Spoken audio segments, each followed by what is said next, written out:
মা বাবার দোয়ায় একজন সাধারণ মানুষ আল্লাহর ওলি হয়ে যায়। তিনটা জিনিস আল্লাহ আমাদেরকে দিলেন শক্তিশালী: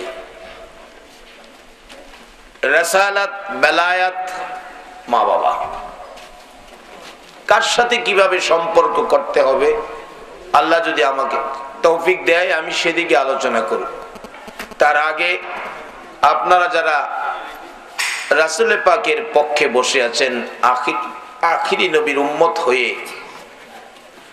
আরামের ঘুম হারাম করে, আমার মন বলে রাসূল আপনাদেরকে না নিয়ে ফুলসিরাতের ফুলটা পার হবে না। এটা যে বাস্তব, একটু আলোচনা আছে এই ব্যাপারে, শুনলেই বুঝবেন যে ঘটনাটা বাস্তব। আমরা যারা রাসূলের পক্ষে রাত্র জাগরণ করতেছি, রাসূল আমাদেরকে নিয়ে ফুলসিরাত পার হবেন, এটা কিভাবে বুঝবেন? ব্রিটিশের একটা ইতিহাস, বাস্তব ঘটনা বলছি। ব্রিটিশ যখন এই দেশ শাসন করে, ব্রিটিশের ইতিহাস সাক্ষী দেয় আমার নবীকে কলঙ্ক করে একটা লেখক একটা বই লিখেছিল, বইটার নাম ছিল রঙ্গিলা রাসূল। আমার নবীকে কলঙ্ক করে হ্যাঁ বই লিখছে, যার বাড়ি ভারতে, যার নাম হলো ভোলানাথ রায়। তৎসময়ে তৎকালীন পাকিস্তানের একটা যুবক যার নাম ইতিহাস লেখে আব্দুর রশিদ। আব্দুর রশিদ এই খবর শুনে রাত্রে ঘুমায় না, গলা কাটা মুরগির মতো ছটপট করতেছে। যেমন আপনারা আজকে নবীর ভালোবাসায়, গাউসে পাকের ভালোবাসায় বসে আছেন, আপনাদের চোখে কি ঘুম আসছে? বাবা, রাসূল প্রেমে যার চোখে ঘুম আসে না, সেই চোখ জাহান্নামের আগুনে জ্বলে না। আপনারা যারা বসে আছেন আপনাদের মতোই আশিক আব্দুর রশিদ।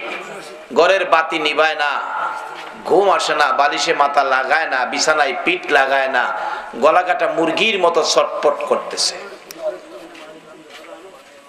ঘরে বাতি নিবে না, ছেলেটা ঘুমায় না। এরকম পরিবেশ যদি ছেলের থাকে, আরেকটা মানুষ আছে ছেলের দরদে সেও ঘুমায় না, বলুন সেই মানুষটা কে? মারহাবা বলে ফেলছেন, বলুন সেই মানুষটা কে? মা। মার তো অশান্তি, ছেলেটা কেন আমার ঘুমাইতেছে না? রাত্র গভীর হয়ে গেল, ঘুমায় না। দরজায় গিয়ে দেখে ছটপট করতেছে। ডাক দিলেন, বাবা দরজাটা খুলো। খুলে দিল। কি রে বাবা? আব্দুর রশিদ, তুমি ঘুমাইতেছো না, ঘটনা কি, কারণ কি? কি তোমার অশান্তি বলো? দুইটা চোখের পানি জর্জর করে ছেড়ে দিছে। মাগো, যে নবী জীবনে কোনোদিন কারো ক্ষতি করে না, আজকে আমার সেই নবীর কলঙ্ক করে বলে বই লিখছে, আমার ঘুম আসে না। আমি একটু সেরে দেখতে যাব। সকালবেলা গোসল করে পায়জামা পাঞ্জাবি পরে মার পায়ে সালাম করতেছে। আপনাদের চট্টগ্রামে সালাম করার অভ্যাস আছে নি? আবার কোন কোন হুজুররা দেখবেন ফতোয়া দিব, সালাম করা জায়েজ না, জায়েজ না।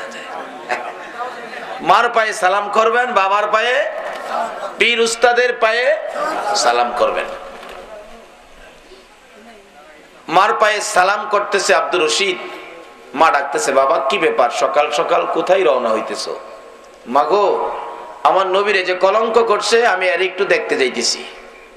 মা, যদি নসিবে থাকে তোমার সাথে দেখা হবে, আর না হয় আমারে মাফ করে দিও, দেখা হবে হাসরের ময়দানে।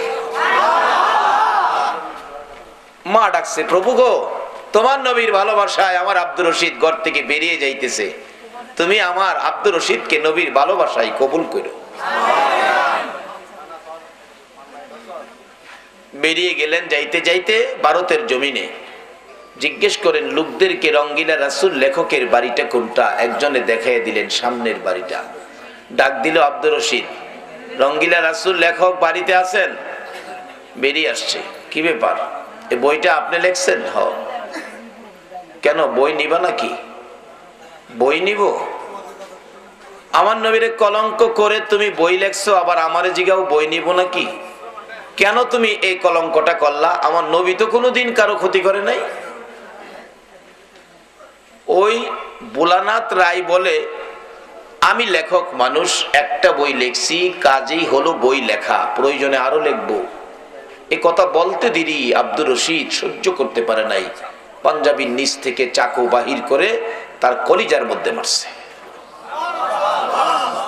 জমিনে পড়ে রঙ্গিলা রাসূল লেখক গলাকাটা মুরগির মতো লাফাইতে লাফাইতে দুনিয়ার থেকে বিদায়।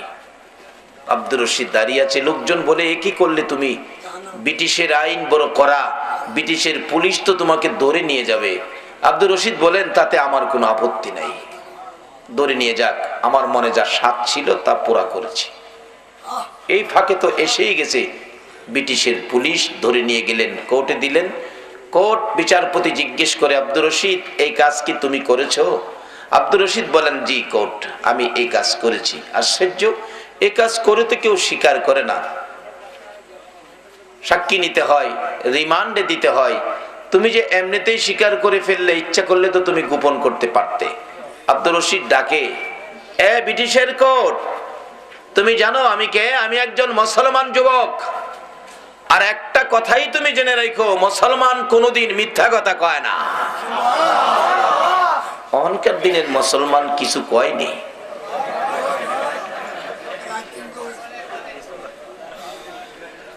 হযরত করম আলী শাহ রহমাতুল্লাহ আলাইহি স্মৃতি সংসদের যুবকদেরকে বলবো, বাবা তোমরা আজকে প্রচার করে দাও, মুসলমান কোনোদিন মিথ্যা কথা কয় না। তোমাদের আদর্শে সত্য ঢুকিয়ে ময়দানে বেরিয়ে যাও, আবার যেন মুসলমানদের সত্যে যেন এই জমিন যেন কেঁপে ওঠে। আর এটাই যেন বিজাতিরা জানে যে মুসলমান কোনোদিন মিথ্যা কথা কয় না। এই আদর্শটা আবার ময়দানে ছড়িয়ে দাও। তোমাদেরকে অনুরোধ করব, যেহেতু তোমরা সাংগঠনিকভাবে সংগঠিত হয়েছো, সংগঠিত ব্যতীত কোনো কিছু করা যায় না। ও আব্দুর রশিদ, তুমি এই কাজ করেছো, এইভাবে বলে ফেলেছো? হ্যাঁ, তুমি জেনে রাখো আমি মুসলমান, মিথ্যা কথা কয় না। তৎকালীন কোর্টের অ্যাডভোকেট ছিলেন শেরে বাংলা একে ফজলুল হক। উনি বলতেছেন, মাননীয় বিচারপতি, ছেলেটার ব্রেন ডিফেক্ট, তাকে জিজ্ঞাসাবাদের সময় দেওয়া হোক।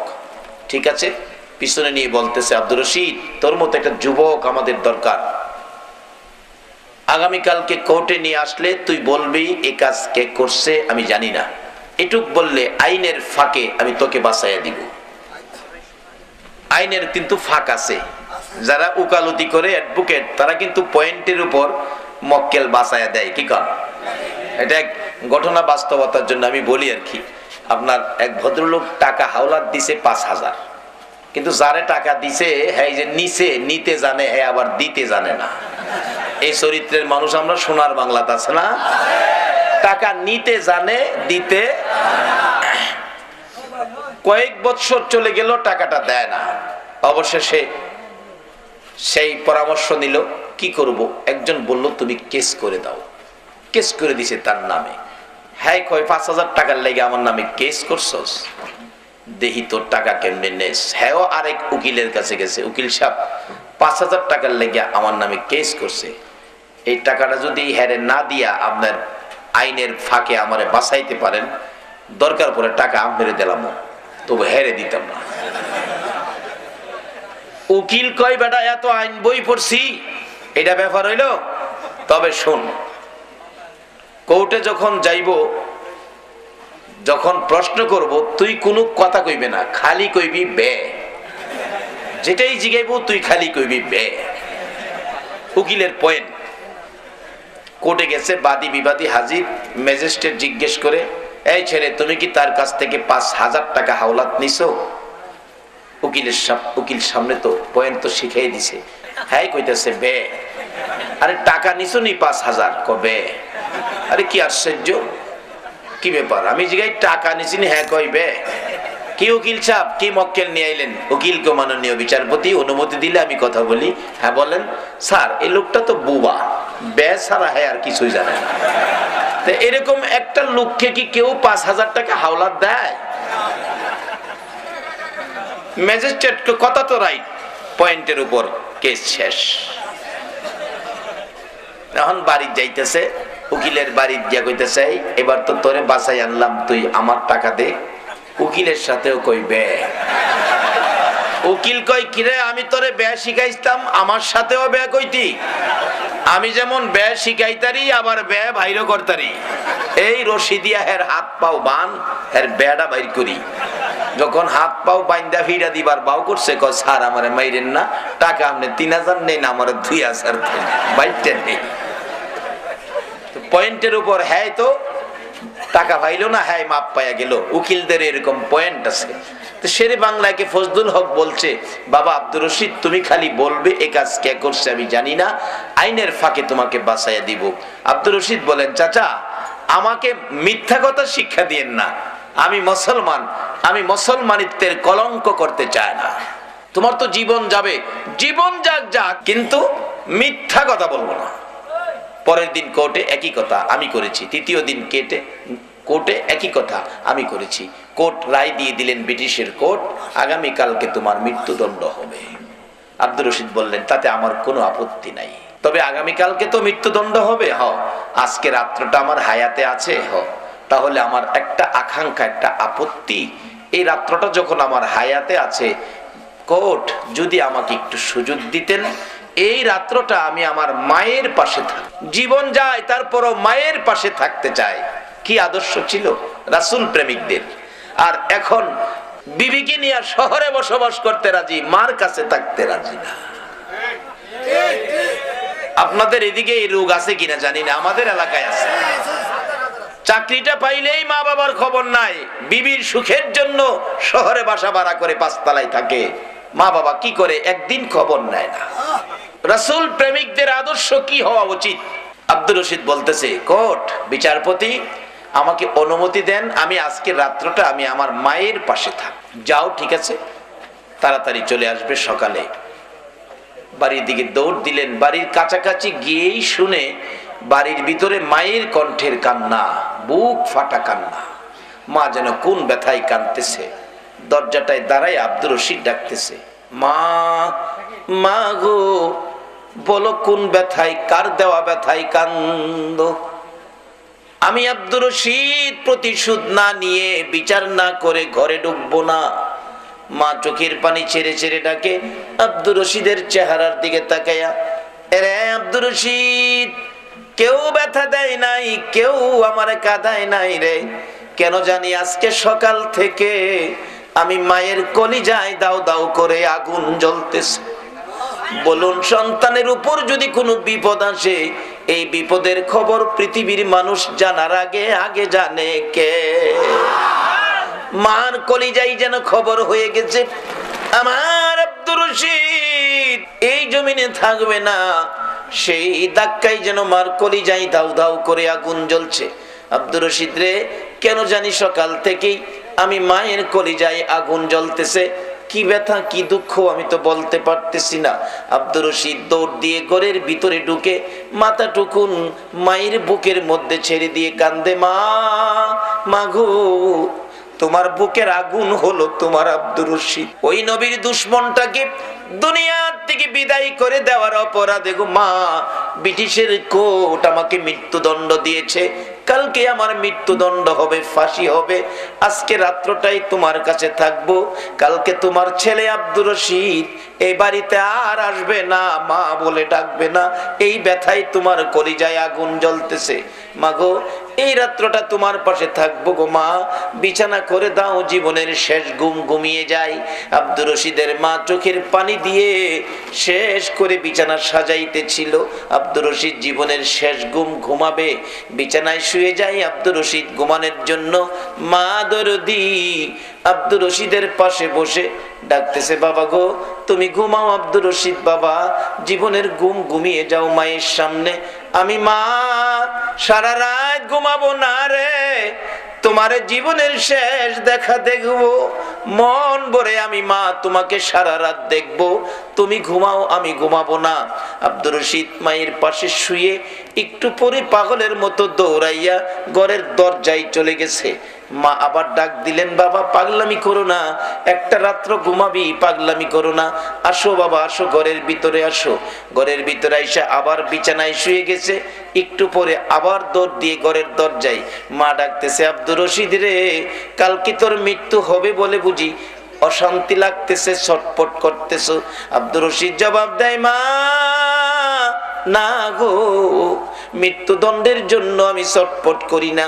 তুমি যখন ডাক দাও তোমার পাশে শুয়ে ঘুমানোর জন্য, আয়সা যখন আমি বিছানায় শুয়ে যাই, মা গো আমি দরজার দিকে তাকাইয়া দেখি আমার মদিনার কামলেওয়ালা নবী গো দরজায় দাঁড়াই আমারে ডাকে, রে আব্দুর রশিদ এই বিছানায় ঘুমাইস না, আয় আমি রাসূল মদিনার থেকে তোর জন্য এসেছি, আমি নবীর ভালোবাসায় জীবন দিতে যাচ্ছস, এই বিছানায় ঘুমাইস না, আমি রাসূলের পাশের বিছানায় তুই ঘুমাবি।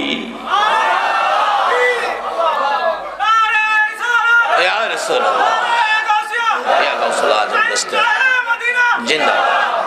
বাবারা ভাইরা, আব্দুর রশিদের মতো ব্যক্তি যদি নবীর ভালোবাসায় জাগ্রত থেকে এই কাজটুকুন করে নবী যদি মদিনার থেকে পাকিস্তানে আসতে পারে তাকে নেওয়ার জন্য পাশে রাখবেন। আজকে যারা সেই নবীর উম্মত হয়ে আরামের ঘুম হারাম করে এই মাহফিলে অলির আলোচনা শোনার জন্য, মা বাবার আলোচনা শোনার জন্য নবীর উম্মত নবীর পক্ষে ধৈর্যের সহিত এই পর্যন্ত বসে আছেন, আমার নবী কি আপনাদের মায়া আপনাদের পক্ষে ফুলসিরাতের ঘাটে বসে থাকতে পারে না? আব্দুর রশিদের জন্য নিতে আসতে পারে, আমরার জন্য কি একটু বসবেন না? নবী থেকে যা তেলাওয়াত করেছি আল্লাহ যেটুকুন তৌফিক দিবেন আমি সেটুকুন আলোচনাই করব। আসুন আলোচনায় ঢুকে যাই। তাই মহব্বতে আর একটু দুরূদ শরীফ পড়ুন, সরাসরি আলোচনায় ঢুকে যাব। আল্লাহুম্মা সাল্লি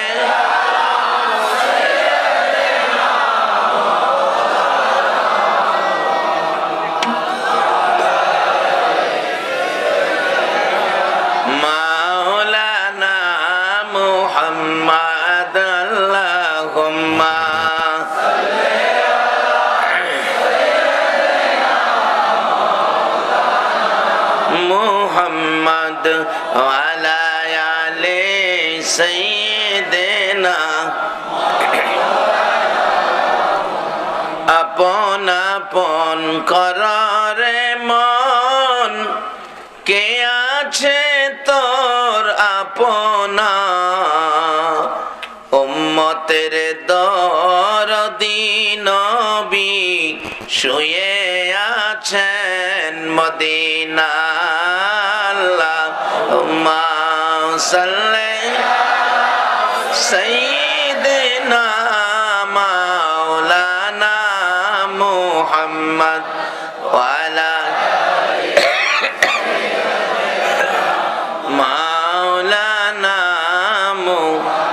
বালাগাল উলা বিকামালিহি কাশাফাত দুজা বিজামালিহি হাসনাত জামিউ খিসালিহি সাল্লাল্লাহু। বাবারা ভাইয়েরা, আসুন আমি আলোচনায় ঢুকি। পবিত্র কোরআন শরীফ থেকে সর্বপ্রথম আমার তেলাওয়াত ছিল ওয়াসাইনাল ইনসানা বিওয়ালিদাইহি ইহসানা। আল্লাহ নিজে কোরআন শরীফে মা বাবার সম্পর্কে আপনার আমার উদ্দেশ্যে কথা বলতেছেন, ওয়াজ করতেছেন, অথচ আল্লাহর কোনো মা বাবা নাই। ওয়াসাইনাল ইনসানা বিওয়ালিদাইহি ইহসানা। আল্লাহ ডাকতেছেন, ও মানুষ তোমরা তোমাদের মা বাবার সাথে ভালো ব্যবহার করো, ইহসান করো, দয়া করো, মায়া করো মা বাবার সাথে। দুইজনের কথা একসাথে বলে আবার একটু ভাঙ্গা ভাঙ্গে বলতে চাইতেছেন ডাইরেক্ট একজনের দিকে, সেই ব্যক্তিটা হলো মা। সেটা কিভাবে? কোরআন শরীফ, হামালাতহু উম্মুহু কুরহাউ ওয়া ওয়াদাআতহু কুরহা। আল্লাহ বুঝাইতে চাইতেছেন মা যখন আমাদের মতো সন্তান পেটে নিয়ে হামিল ছিল, হামালাতহু উম্মুহু, সন্তান পেটে নিয়ে মা যখন হামিল ছিল তখন যে কি কষ্ট মার করতে হয়েছে। একজন মা দুঃখ করে বলছে, হুজুর অপারেশনে আমার বাচ্চা খালাস হয়েছে, পেটটা যে কাটছে এটাও আমি কষ্ট পাইছি না, ব্যথা পাইছি না, কিন্তু 10 মাস পেটে রাখতে যেই কষ্ট পাইছি। মার জন্য 3টা স্পেশাল দোয়া রাসূল করে গেছেন। কেন? মা 3টা স্পেশাল কষ্ট করে সন্তান নিয়ে, যেই কষ্ট বাবার পক্ষে করা সম্ভব নয়। এক সাহাবী আরজ করেছিলেন, ইয়া রাসূলুল্লাহ, আমাকে এমন একজন মুরব্বী, এমন একজন গুরুজন দেখিয়ে দেন, আমি যার খেদমত করব। রাসূল বলছে, তোমার মা। হুজুর, তারপরে? তোমার মা। হুজুর, তারপরে? তোমার মা। মার কথা কয়বার বলছে? চিনছেন নি কোন মা? ওই যে আমাদের বাড়ি ঘরে যে মার পেট থেকে দুনিয়াতে আসছি, যে মা আপনার আমার মতো একটা সন্তান পেটে রাখতে যায়া 10 মাস 10 দিন কষ্ট করেছে, অবশেষে সন্তান পেয়ে পসরা পায়খানা মেতরিনীর দায়িত্ব নিয়ে পরিষ্কার করেছে। যে মা সন্তান কোথাও গেলে রাত্র 2টা বাজলেও সন্তান বাড়িতে না আসা পর্যন্ত ঘরের দরজাটা বন্ধ হয় না, সেই মার কথা 3 বার বলেছে। চতুর্থবার যখন বললেন, হুজুর তারপরে? চতুর্থবারের মাথায় বলেছে, তোমার বাবা। বাবার কথা একবার, মায়ের কথা কয়বার? 3 বার। কোরআন শরীফও আল্লাহ নিজে ওয়াজ করছেন, হামালাতহু উম্মুহু কুরহাও ওয়া ওয়াদাআতহু কুরহা। তোমার মা তোমাকে পেটে নিয়ে যখন হামেল ছিল কি কষ্ট করেছে আমি আল্লাহ দেখেছি। আল্লাহ যদি মা বাবার কথা কোরআন শরীফে ওয়াজ করতে পারে, নবী যদি হাদিস শরীফে মা বাবার কথা ওয়াজ করতে পারে, বলুন যারা ইমানদার আল্লাহ আল্লাহ রাসূলের কথা না মাইন্না পারবে কিনা বলুন? আল্লাহর কথা যদি না মানেন ঈমান থাকবে? নবীর কথা যদি না মানেন ঈমান থাকবে? এখানে যারা আল্লাহ আল্লাহ রাসূলকে মানেন, এই কোরআন এবং হাদিস শরীফের কথাগুলি আপনাকে আমাকে মানতেই হবে। রাসূল বলেছেন, এই মা বাবা কি জিনিস? বিররুল ওয়ালিদাইনি আফদালু মিনাস সালাত ওয়াস সাদাকাত ওয়াস সাওমি ওয়াল হাজ্জি ওয়াল উমরাতি ওয়াল জিহাদি ফি সাবিলিল্লাহ। রাসূল বলেছেন, একটা লোক নামাজ পড়লো, উত্তম ইবাদত, লক্ষ লক্ষ টাকা সদকা করলো, রোজা রাখলো, হজ করলো, উমরা করলো, আল্লাহর রাস্তায় জিহাদ করলো, ইসলামের ভিতরে এর চেয়ে বড় ইবাদত আর নাই। এই সবগুলি ইবাদত করে যেই নেকি পাইলো, আরেকটা লোক সাধারণ জিনিস দিয়ে ব্যবহার ভালো দিয়ে মা বাবাকে খুশি করলে তার চাইতে বেশি নেকি আল্লাহ তার আমলনামায় দিয়ে দিবে। রাসূল বলেছে, রাসূলের কথা সত্য না মিথ্যা? এই জিনিসগুলি আমরা আমল করি কি না করি এটা দেখার জন্যই নবী সোনার মদিনায় শুয়ে রয়েছে। না হয় নবীজির শানে, নবীজির পক্ষে প্রস্তাব এসেছিল জিবরাইলের মাধ্যমে, ও জিবরাইল আমার বন্ধুর কাছে প্রস্তাব নিয়ে যাও, যেদিন নবী এই জগৎ থেকে বিদায়ী হয়ে যাবেন। আমার আল্লাহ বলেন, আরে জিবরাইল, আজকে আমার বন্ধু দুনিয়া থেকে বিদায়ী হয়ে আসবে রে। বন্ধুর দেহ মোবারক এই রক্ত মাখা জমিনের মধ্যে আমি দাফন করব না। বন্ধুর পবিত্র দেহ মোবারক আমি আল্লাহর আরশের ডাইন পাশে দাফন করব। জিবরাইল প্রস্তাব শুনে খুশি হলেন, প্রভুর দরবারে বললেন, প্রভু গো, যার ভালোবাসায় এত কিছু করেছেন, যাকে খুশি করার জন্য আপনি আল্লাহ সব করতে রাজি হয়েছেন, এই প্রস্তাবে আপনার বন্ধু বড় খুশি হবে। আমি জিবরাইলের মন কয়, এরে জিবরাইল যা রে, আমি তো চাই আমার বন্ধু খুশি করার জন্য। প্রস্তাব নিয়ে পেশ করা হলো, ইয়া রাসূলুল্লাহ আল্লাহর সালাম গ্রহণ করুন। আমি জিবরাইলের সালাম গ্রহণ করুন। হুজুর, এমন এক সুন্দর প্রস্তাব আপনার জন্য নিয়ে আসছি গো, যে প্রস্তাব আদম আলাইহিস সালাম থেকে শুরু করে ঈসা আলাইহিস সালাম পর্যন্ত কোন নবী রাসূলের জন্য ফাঁস হয় নাই। কি প্রস্তাব রে জিবরাইল? আপনার দেহ মোবারক আল্লাহর আরশের ডাইন পাশে দাফন হবে। আমার নবী চোখের পানিগুলো গাল বেয়ে বেয়ে ছাড়তেছে, চোখের পানি ছেড়ে মায়ার সুরে কাঁদতেছে। জিবরাইল বলেন, ইয়া রাসূলুল্লাহ, এত সুন্দর খবর শুনাইলাম, খুশি হওয়ার কথা, চোখের পানি ছেড়ে দিলেন কেন? আমার নবী বলেন, জিবরাইল শুনো রে, কেন চোখের পানি ছেড়ে দিয়েছি? আমার দাফন যদি আল্লাহর আরশের ডান পাশে হয় রে জিবরাইল, আমি জানতে চাই আমার উম্মতের দাফন কই হবে। জিবরাইল বললেন, ইয়া রাসূলুল্লাহ, আপনার উম্মতের দাফন এই জমিনের মধ্যে হবে। আমার নবীর কান্না আরো বেড়ে গেছে। জিবরাইল রে, আমার উম্মতের দাফন যদি এই জমিনের মধ্যে হয়, আমি নবী আরশে কেমনে থাকবো রে জিবরাইল? আমার পক্ষে সম্ভব নয়, আমি উম্মত ছেড়ে আরশে থাকতে পারবো না। আমার পক্ষ থেকে একটা প্রস্তাব প্রভুর দরবারে তুলে ধরো। আমার প্রভুর যদি মায়া হয়, যদি দয়া হয়, প্রস্তাবটা যেন রেখে দেয়। কি প্রস্তাব বলবো? জিবরাইল, আমার প্রভুর দরবারে বলে দাও, আমি নবী আরশে যাব না। আমার গুনাহগার উম্মতেরা যদি এই জমিনের মধ্যে থাকে রে জিবরাইল, আমি নবী আরশে যাব না। আমি আমার তামাম পৃথিবীর উম্মতের ব্যথা বুকে লইয়া আমি সোনার মদিনার মাটিতে পড়ে থাকবো। বলুন নবী, আপনার আমার ব্যথায় ব্যতীত হইয়া এখনো সোনার মদিনার মাটিতে নবী আছে কিনা? চলুন একটু মদিনার থেকে ঘুরে আসি। ছেড়ে দে নৌকা মাঝি, যাব মদিনায়। চলুন, ছেড়ে দে নৌকা মাঝি, মদিনাতে কান্দে নবী উম্মতের মায়ায়। মদিনাতে কান্দে নবী উম্মতের মায়ায়। ছেড়ে দে নৌকা মাঝি, যাব মদিনা। ছেড়ে দে নৌকা মাঝি, আল্লাহ নামের বর্ষা করি, সারলাম নবীর প্রেমের তরি। আল্লাহ নামের বর্ষা করি, সারলাম নবীর প্রেমের তরি। দয়াল নবীর রওজা খানি আমায় দেখাও না। দয়াল নবীর রওজা খানি আমায় দেখাও না। ছেড়ে দে নৌকা মাঝি, যাব মদিনা। ছেড়ে দে নৌকা মাঝি, নবী মদিনাতে আছে শুইয়া, গুনাহগার উম্মতের মায়া। মদিনাতে আছে শুইয়া, গুনাহগার উম্মতের মায়া। সেই নবীরই প্রেমের খেলা আমরা খেলবো নি। সেই নবীরই প্রেমের খেলা আমরা খেলবো নি। ছেড়ে দে নৌকা মাঝি, যাব মদিনা। ছেড়ে দে নৌকা মাঝি, যাব মদিনা। বাবারা, মদিনায় যদি যাওয়ার তৌফিক কারো থাকে, একটা দৌড় মদিনায় দিয়েন। মদিনার মার্কেটে এমন একটা সদাই পাওয়া যায় যে সদাইটা পৃথিবীর কোনো মার্কেটে পাওয়া যায় না। যে সদাই মক্কাতেও পাওয়া যায় না। সে সদাইটা কি? রাসূল বলে গেছে, মানজারা কবরি ওয়াজাবাত লাহু শাফাতি।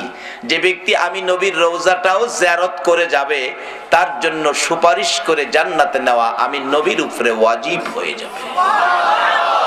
যদি কারো তৌফিক থাকে, ক্ষমতা থাকে, আর কোথাও যান বা না যান, একটা দৌড় সোনার মদিনায় দিয়ে আইসে। হাসরের দিন আপনাকে না নিয়ে আমার নবী বেহেশতে যাবেন। তাই বলতেছিলাম, যে নবী আরশে গেল না, আপনার আমার মায়ায় সোনার মদিনায় শুইল, একটাই উদ্দেশ্য, উম্মতের খোঁজ খবর নেবে। কিতাবে আসছে, শুক্রবার দিন আসরের নামাজের সময়, প্রত্যেক সপ্তাহের শুক্রবারে আসরের নামাজের সময় সারা পৃথিবীর উম্মতেরা কে কি করেছে, এই ফেরেশতারা রিপোর্টের খাতাগুলো আগে নিয়ে সোনার মদিনায় জমা দেয়। আমরা কে কি করি, শুক্রবারে সোনার মদিনায় রিপোর্টের খাতাগুলো জমা হয়। ওখান থেকে নবীজি খাতা দেখা দিলে আরো সে জমা হয়। তাইলে আজকে আমরা যারা নবীর পছন্দের কাজগুলি, মা বাবার খেদমত, মা বাবার সন্তুষ্টির কাজ করব, এই আমল, এই কাজগুলি নবী যদি মদিনার থেকে দেখে, বলুন নবী খুশি হবে না বেজার হবে? আজকে যেই সোনার ছেলেরা মাহফিলের আয়োজন করেছে, নবী কি দেখতেছে? আল্লাহু আকবার। কিতাব লেখে কিরকম দেখে, আমরা যার যার হাতের তালুটা যেরকম দেখি, নবীজি রওজায় শুইয়া এর চেয়ে আরো বেশি দেখে। আজকে আপনারা কে কে এখানে বসা আছেন, কে মাহফিলের আয়োজন করেছেন, আমার নবী সব দেখে কিনা বলুন? শুধু দেখে না, ইচ্ছা করলে এখনো উম্মতের জন্য কিছু পাঠাইতে পারে। উম্মতের জন্য এখনো নবী কিছু করতে পারে। তার বাস্তবটা আমরা ভালো বুঝি। মদিনার ঘটনা, একজন নবীর আশেক নবীর রওজার পাশে গিয়া শুয়ে রয়েছে। কয়দিন বৈশা রইছে, বৈশা থাকতে পারে না, শুইয়া রইছে। মানুষ জিগায়, কিরে বেটা বৈশা আসছিলে এখন শুইয়া রইলি? কই বৈশা রইছি, খাওন নাই তো, বৈশা থাকতারি না, এখন শুইয়া রইছি। তো খাওন নাই, খা। কয় না তোমারে তো দয়া কেন, যার বাড়িতে আইছি ইনি দেখেন আমারে, নবীর রওজায় আইছি, নবী খাওয়াইলে খামো, নাইলে খাইতাম না। নবী খাওয়াইলে খাইবো, নাইলে হায় মইরা যাইবো, খাইতো না। আচ্ছা কোন তো কি তার আবদার, কি তার আকাঙ্ক্ষা? আচ্ছা আমরা কি কেউ কোনোদিন যাদেরকে দাফন করে আইছি কবরস্থানে গিয়া কাঁদছি যে দাদা তুমি খাওয়াইলে খামো, না খাওয়াইলে মইরা যামু? এগুলি অযৌক্তিক হবে, অসম্ভব হবে।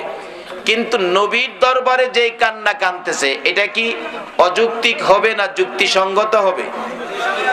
অসম্ভব হবে নাকি সম্ভব হবে? দেখুন কি হয় বাস্তব ঘটনা। ওই নবীর আশিক রওজা পাকের পাশে শুইয়া শুইয়া একেবারে দুর্বল হয়ে গেছে। মানুষে জিগায় তুমি খানার জন্য দুর্বল হয়েছো, কিছু খাও। কয় তোমরা আমারে খাওয়াবার চিন্তা করো কে? যার বাড়িতে আইছি ইনিই তো আমারে খাওয়াইবো, ইনি না খাওয়াইলে খামো, না খাওয়াইলে মরে যাবো। 3 দিন পর্যন্ত এই অবস্থায় নবীজি স্বপ্ন যুগে রাত্রে ডাকতেছে, এরে পাগল আমার চুলাই কি এখন রান্না হয়? আমি খাওয়াইলে খাইবি, পাগলামি করতেছস? আচ্ছা এখন তার পাগলামি আরো বাড়ছে না কমছে? এতক্ষণ তো না দেখা করছে, অহন তো দেখা কি খা। এক বেচারা নাকি হাল বাইতে গিয়া লাঙ্গলের বাড়িতে 5 কেজি স্বর্ণের চাক্কা পাইছে। স্বর্ণের চাক্কা পাইয়া হাল টাল সাইরা দিয়া হয়ে গেছে নদীর মধ্যে ধুইতো, লবণাক্ত পানি তো, ফিস্তা পানি, স্বর্ণের চাক্কা গেছে গা ফইরা, ডুবাই আর পায় না, স্রোতে লয়ে গেছে। এখন মাথা উপর উড়াইয়া পানির মধ্যে হ্যার মাথায় হ্যাঁ ডুবাইতেছে আর কইতাছে দোয়ার থেকে আমার আর দোয়াই বালা আছে। আরেক ভদ্রলোক টাইনা ধরছে, কিরে বাবা এরকম করতেছো, তুমি তো মারা যাইবা, কি হয়েছে তোমার? দোয়ারটা আমার আর দই বালা ছিল। আরে কি হয়েছে কও না? না দোয়ারটা আমার আর দই বালা ছিল। আরে কি হয়েছে? কই 5 কেজি স্বর্ণের চাক্কা 2তে আনছি, হন গেছে গা। এই বেটা 5 কেজি স্বর্ণের চাক্কা, কহ হাই হাই সোনার তেমন না, সোনাই বালা ছিল, মানে এইটাও পাগল হইছে। এই বেটা ভাইছে নাই, এই জন্য কইতেছে দোয়াতে আমার আদই বালা ছিল। হেই বেটা শুনছে 5 কেজি, হেই বেটাও পাগল, কই সোনাতে আমার না, সোনাই বালা ছিল। নবীরে দেখে নাই, পাগল পাগলামি করতেছে, নবী খাওয়াইলে খাইবো। অহন যখন দেখা পাইছে বলুন পাগলামি আরো বাড়ছে কিনা? ডাকতেছে, ইয়া রাসূলুল্লাহ এখন আর আমার কোনো কথাই মানবো না, আপনি খাওয়াইলে খামু, না খাওয়াইলে মইরা যাবো। কি করবো? পাগল তো পাগলই। রাত্রের বেলা নবীজি 2টা রুটি এই পাগলের হাতে দিছে। তাহলে এখনো নবী উম্মতের জন্য কিছু করতে পারে। আল্লাহু আকবার বলুন। সেই নবী তো আপনার আমার মা বাবার ওয়াজ করেছে হাদিস শরীফে। 2টা রুটি ভাইয়া স্বপ্ন যুগে খাইতে শুরু করছে। আমরাও তো স্বপ্নে মাঝে মাঝে ভাইলে খাই না? কতদিন কত কিছু খাই স্বপ্নে। এক ভদ্রলোক স্বপ্নে দেখে দেশি মুরগির রান, চিকুন, চাইলের পোলাও, শশার সালাদ খায় যেও। হ্যাঁ মুরগির রান গোশত ছাড়াইবার লেগে যে টানতাছে, হাত ছুটটা বাচ্চার মা নাকে গিয়া লাগছে। বাচ্চার মা তো ঘুম থেকে উঠছে, হায় হায় আমার নাক পেঁচায় চেপা এলাইছো। কয় দেখ কথা কইস না, নাক চেপাইলে চেপাইছি, যা একটা খাউন খাইছি আজগা। বাচ্চার মা কয় আমার কাছে থেকে এত খাউন খাইলে আমারে ডাও দিলা না, আমারে কিছু দিলাও না, কি খাইছো দেহি। তাড়াতাড়ি বাতি জ্বালাইছে, বাতি জ্বালায় দেহে খাতা সিরা মোহ দিয়া দিয়েছে। আমরার স্বপ্নে খাওয়া তো খাতা সিরা খাওয়া।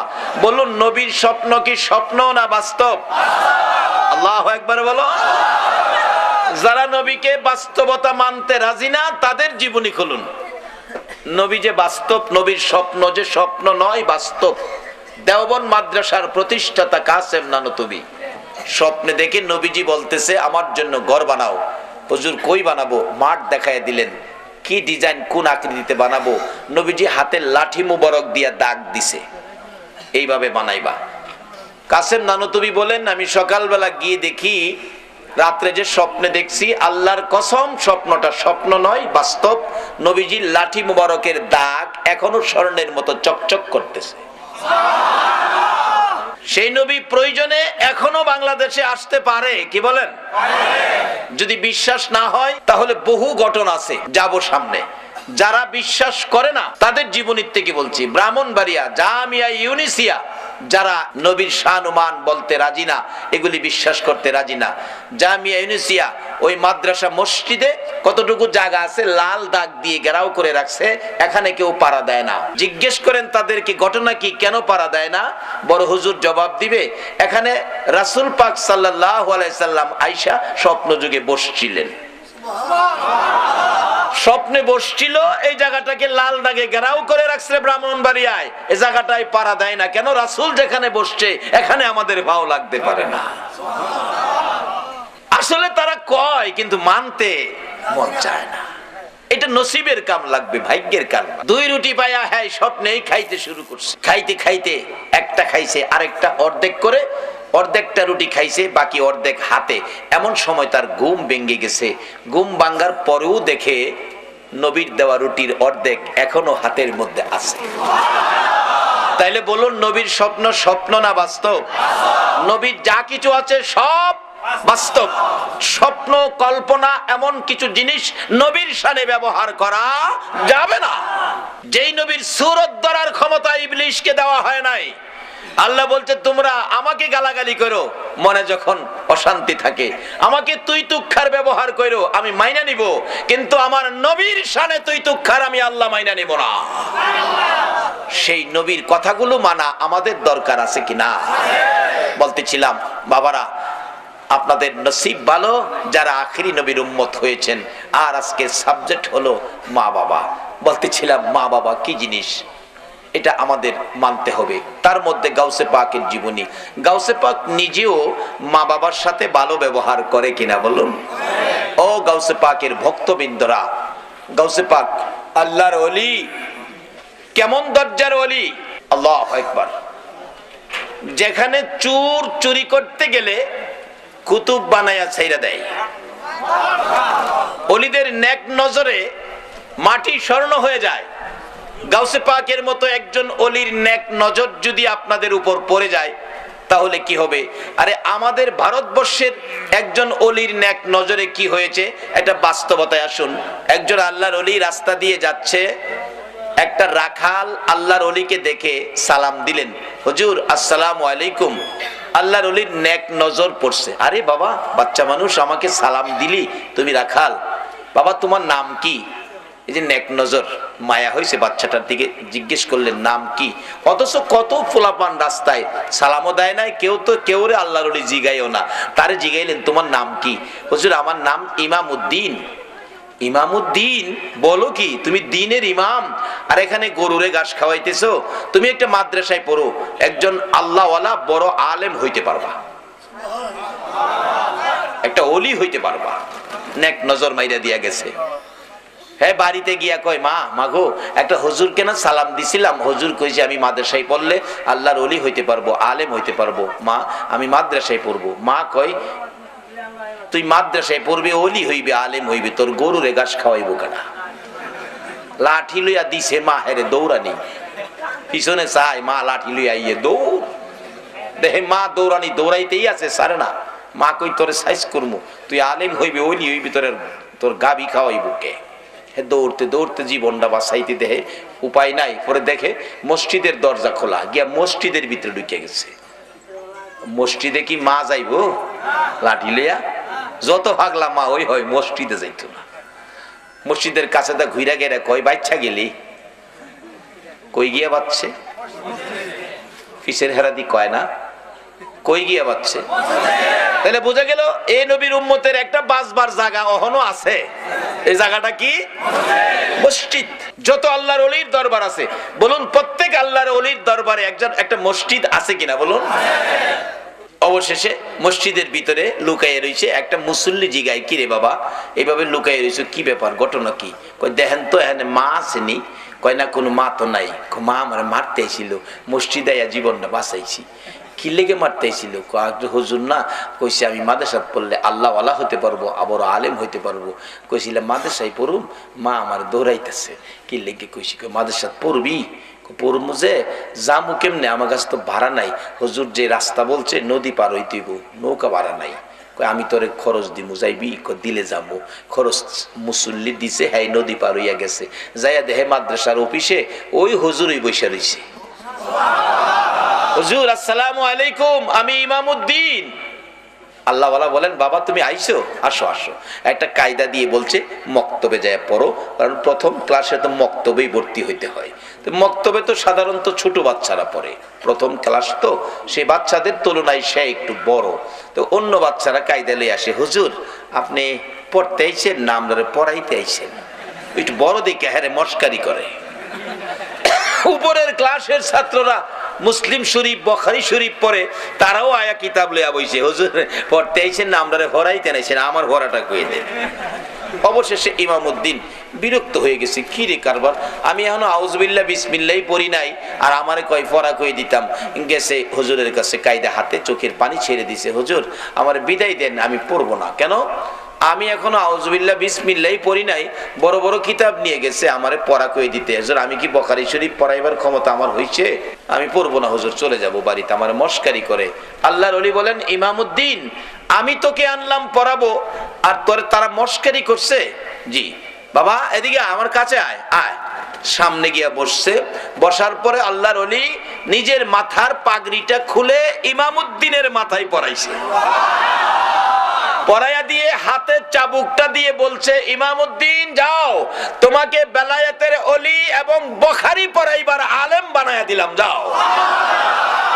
ভারতবর্ষের একজন ওলি যদি রাস্তার ইমামউদ্দিন রাখালকে বেলায়েতের ওলি বুখারী পড়ানোর আলেম এক নজরে বানাইতে পারে, আজকে যারা গাউসে পাকের স্মরণে মাহফিলের আয়োজন করেছেন, আল্লাহু আকবার বলুন।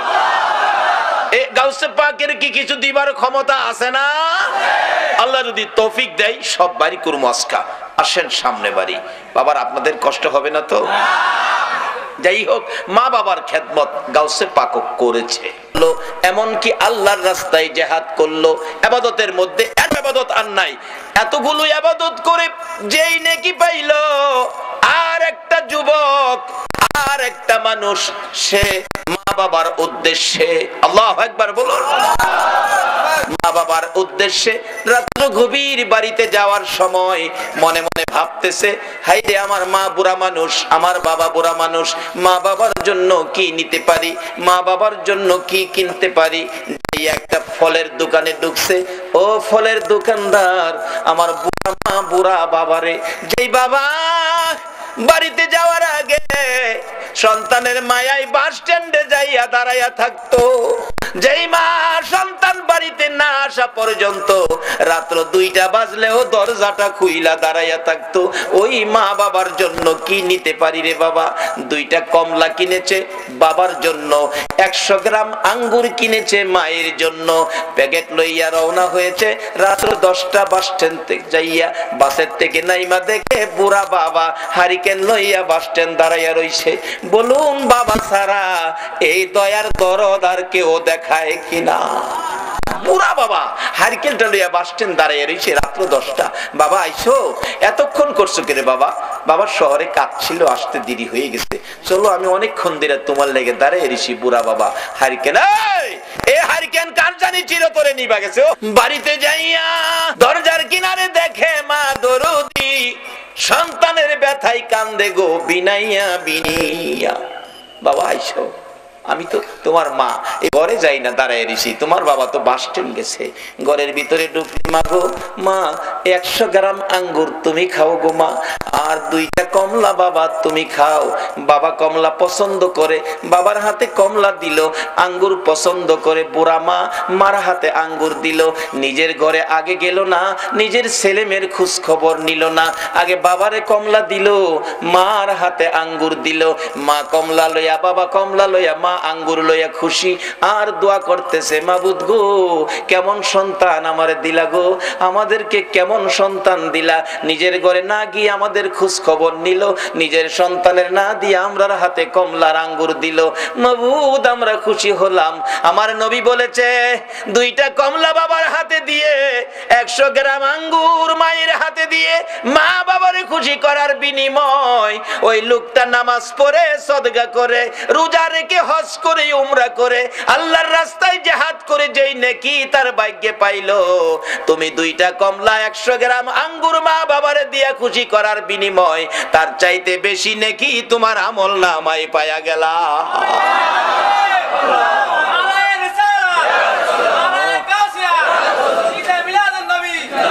বাবারা, মা বাবারে কষ্ট দিয়া মক্কা মদিনায় হজ করতে যাইেন না। একজন হাজী সাহেবের জীবনীতে দেখি উনি 39 বার হজ করে 40 বারের মাথায় হজে গিয়ে আরাফাতের ময়দানে খুশির কান্না কান্দে, প্রভু গো কি আমার নসিব, 40 বার হজ করলাম। গায়েবী আওয়াজ হইতেছে, হাজী 40 বার কেন, হায়াত পায়া 40,000 বার হজ করলেও তোমার হজ কবুল হবে না। আবার কাঁদতেছি, আল্লাহ আমি কি অপরাধ করলাম, কেন কবুল হবে না? গায়েবী আওয়াজ হচ্ছে, হাজী রে একদিন তোর গর্ভধারিণী মায়ের সাথে সাধারণ একটা জিনিস লইয়া কথা কাটাকাটি করে এক পর্যায়ে রাগ হইয়া তোর মারে লাথি মাইরা ঘরের বাইরে ফালাইয়া দিসলি। তোর মা লাঠি খাইয়া গলা কাটা মুরগির মতো লাফাইতে ছিল, কলিজাটা ফাইটা গেছে রে, বিদায় হয়ে গেছে। বিদায় মুহূর্তে 2টা হাত বাড়াইয়া বলেছিল, মাউত এই সন্তান পেটে লইয়া গো রাত্র ভরে কোনোদিন ঘুমাইতে পারছি না। 7 মাস 8 মাস যখন বয়স বাচ্চার পেটের ভিতরে ছিল, আমি যদি মা ঘুমিয়েছি নড়াচুরি করতে গেলে তার পায়ের লাথি আমার কলিজায় লাগছে, ঘুম থেকে উঠে বসে গেছি, আবার নড়াচুরি করছে হাতের কনি কলিজায় লাগছে, দাঁড়াইয়া গেছি। জীবনে কত রাত্র দাঁড়াইয়া দাঁড়াইয়া কাটাইছি, না ঘুমাইয়া রাত্র কাটাইছি, ছেলের লাতি কনি খাইয়া গো আল্লাহ। তারপরে দুনিয়ায় আসবে প্রসব ব্যথায় কলিজা ফাটা ব্যথা সহ্য করেছি, আজকে কি সেই সন্তানের লাতি খাইয়া দুনিয়া থেকে বিদায় হব? মাবুদ গো বিচার তোমার কাছে দিয়ে গেলাম, এই বিচার তুমি কইরো, আমি মা বিদায় হলাম। বিচারটা দিয়েই মা দুঃখিনী দুনিয়া থেকে বিদায় হয়ে গেছে। আমার আল্লাহ বলেন, হাজী রে লাতি দিয়া মার কলিজা ফাটাইয়া মারে দুনিয়া থেকে বিদায় করে দিয়ে আরাফাতের ময়দানে 40 বার হজ করতে আইসা কান্দো, আমি আল্লাহ জানিয়ে দিলাম রে, মার কলিজা ফাটাইয়া 40 বার কেন, 40,000 বার হজ করলেও তোমার হজ আমি কবুল করব না। আমার নবী বলেছে, তোমার মা বাবাই তোমার হজ, তোমার মা বাবাই তোমার নামাজ, তোমার রোজা, তোমার মক্কা, তোমার মদিনা, তোমার মসজিদ, তোমার মা বাবা হলো তোমার জান্নাত। সব ঠিক আছে, মা বাবার সাথে সুতা পরিমাণ বেশকম চরিত্র আচার আচরণ ব্যবহার যদি খারাপ থাকে সব শেষ হয়ে গেছে। কারণ মা বাবার উসিলাতেই আমরা দুনিয়াতে আসছি, মা বাবার উসিলাতেই আমরা দুনিয়াতে আসছি। মা বাবা যদি কষ্ট স্বীকার না করতো, ছোটকালে যখন বিছনাত পায়খানা করতাম মা যদি পরিষ্কার না করতো, তাহলে এই পায়খানা ফইরা থাইকা ঠান্ডা কইরা দুনিয়াতে মইরা গেলাম বলে এই সময় একটু প্রস্রাব পায়খানা মা আমাদের শরীরে থাকতে দেয় নাই। বাবা একটু রোগ হইলেই রাত্রে রিক্সা পাইছে না, গাড়ি পাইছে না, সন্তানটা কোলে লইয়া অন্ধকারে দৌড় মারছে ডাক্তারের কাছে, ডাক্তারখানা বন্ধ, দরজায় দাঁড়ায় বাবা কাঁদছে, ডাক্তার সাহেব দরজাটা খুলেন, আমার বাবার অবস্থা ভালো না। ডাক্তার বলছে এই মাত্র খালি শুইলাম, অন্য ডাক্তারের কাছে যান। বাবা চোখের পানি ছেড়ে ডাকতো, ডাক্তার তোমার 2টা পায়ে ধরি, আমার বাবারে বাঁচাও। এই দরদি মা বাবা ছাড়া পৃথিবীতে কেউ নাই।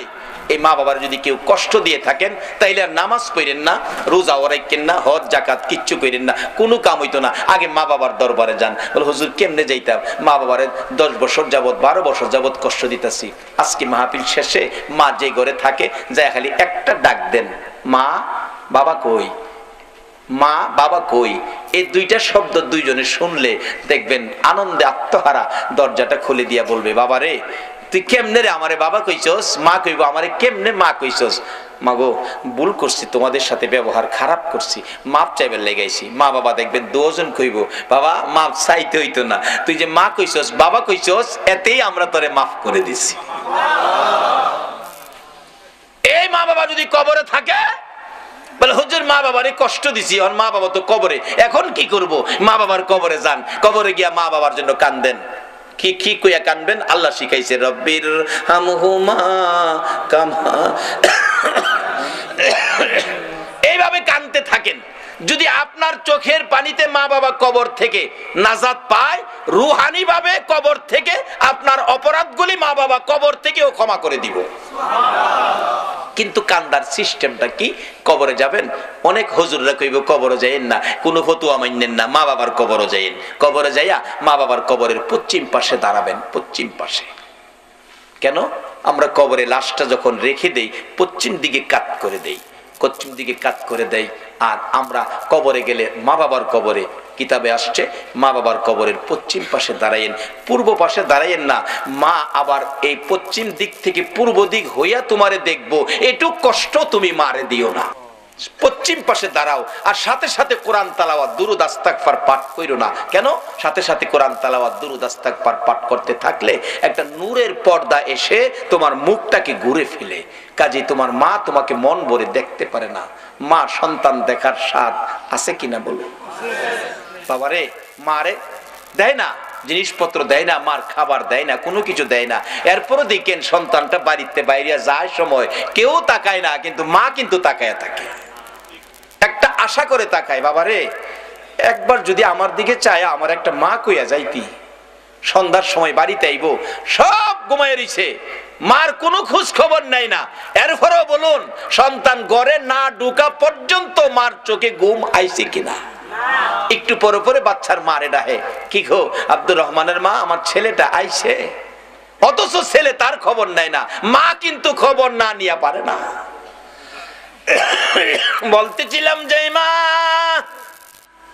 আপনাকে আমাকে দেখার জন্য ব্যস্ত থাকে, কবরে যাইয়া ও সন্তান কবরের পাশে গেলে মা ছেলেকে দেখতে চাই, বাবা ছেলেকে দেখতে চাই। নির্দেশ হলো কবরের পাশে যাইয়া কিছুক্ষণ চুপ করে দাঁড়াইয়া থাকো। তোমার মা বাবা তোমাকে মন ভরে দেখো, মন ভরে দেখতে চাই। দুনিয়ার জমিনে কত বাস্তব ঘটনা, মারে ভাত দেয় না, মার খোঁজ খবরও নেয় না।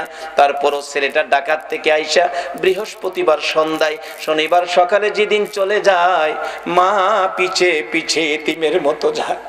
একবার যদি ফিরে চাইতি রে বাবা, আমারে মা কইয়া ডাক দিতে খুশি হইতাম। ডাকও দিল না, ফিরেও চাইলো না। রিকশায় উঠে গেছে, রিকশায় উঠে রিকশা টান দিয়ে ওই মোড় ঘুরে যখন এদিকে যাইতেছে, মা এদিকে দিয়া দেখে না, দৌড়াইয়া বাড়ির পিছনে যাইয়া তাকাইয়া রইছে। আমার ছেলে যাই গো, একবার ফিরে চায় না। যত দূর পর্যন্ত দেখা গেল মা ওই রান্নাঘরে পায়খানার কিনারে দাঁড়াইয়া সন্তানের দিকে তাকাইয়া থাকে। বলুন, এরকম দরদ মার সন্তানের জন্য আছে কিনা? কিন্তু মার জন্য আমরা কি করলাম? আমরা কি করলাম মার জন্য? আমার নবী নিজেও মা বাবার জন্য পাগল ছিল, উম্মতের এই আদর্শটুকুন দিয়ে গেল। বাস্তব ঘটনা, আমার নবীর বয়স যখন 6 বছরে পৌঁছে নাই, আমার নবী সঙ্গীদের সাথে মাঠের মধ্যে ছিল। বিকাল হয়ে গেলে অন্য বন্ধুদের বাবা এসে টান দিয়া কোলে নেয়, 2 গালে চুমো দেয়, আর কত খেলবি, চল বাড়িতে যাই। আমার নবী তাকিয়ে থাকে, সঙ্গীদেরকে জিজ্ঞেস করে কে আসলো, তাকে কোলে নিয়ে 2 গালে চুমো দিল। ডাকতেছে সঙ্গীরা, ও মুহাম্মদ, তুমি তো জানো না এই ছেলেটার বাবা হইল ইনি, তাই না কোলে নিয়ে 2 গালে চুমো দিছে। আমার নবী তাকিয়ে আছে, বাবার কোলে সন্তান, বাবার আদর কত সুন্দর দেখা যায়। আরেকজন আইসা বাচ্চা কোলে নিল, 2 গালে চুমো দিল। আবার নবী তাকিয়ে আছে, নিতে নিতে দেখা যায় সকল সঙ্গীদেরকে বাবা এসে কোলে করে নিল, একজনকে কেউ কোলে নিল না। আমার নবী খোলা আকাশের নিচে দাঁড়াইয়া ওই বাবাগণের দিকে তাকাইয়া তাকাইয়া চোখের পানি ছেড়ে ছেড়ে কান্দে, আর নিজেকে নিজে প্রশ্ন করে, ও মুহাম্মদ, তোমার বাবা কই? তোমার দিকেও কোলে নেই না।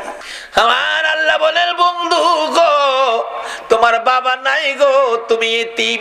এই বলে তোমার আদর কমবে না। আমি কুল মাখলুকাতকে নির্দেশ করে দিয়েছি সবাই যেন তোমাকে ভালোবাসে, আর তোমাকে যদি ভালোবাসে আমি আল্লাহ দেখি, কথা দিলাম তোমার ভালোবাসার বিনিময়ে আমি আল্লাহর ভালোবাসা পায়া যাইব। কিভাবে ভালোবাসা পাওয়া যাইব বাস্তব ঘটনা দেখুন। আমার নবী কাঁদতেছে, আমার নবী বাড়িতে যায় না, বাবার ব্যথায় কান্দে।